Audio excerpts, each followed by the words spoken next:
ഈ 6 ദിവസത്തെ എൻ്റെ ട്രക്കിങ്ങിൽ വളരെ ഹാർഡായിട്ടുള്ള ഒരു ട്രക്കിംഗ് ആയിരുന്നു ഇന്നത്തെ ട്രക്കിങ്. മൾട്ടിപ്പിൾ റീസൺ ഉണ്ട്.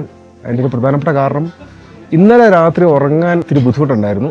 അത് ശരിക്കും ഇന്ന് എനിക്കത് മനസ്സിലായി. ഇവിടെ 4800 അതായത് ഇവിടുത്തെ ഈ ഒരു ഗോക്യോയിലെ ഒരു സീ ലെവലിൽ നിന്നുള്ളത് 4800. വേറെ എന്താണ്, രാവിലെ തുടങ്ങിയപ്പോൾ മുതലേ സ്റ്റീപ്പായിരുന്നു. പിന്നെ കുറച്ച് കഴിഞ്ഞപ്പോൾ നല്ല സ്നോയായി. പിന്നെ ഈ സ്നോയും പിന്നെ അതേപോലെ തന്നെ ഭയങ്കര തണുത്ത കാറ്റും.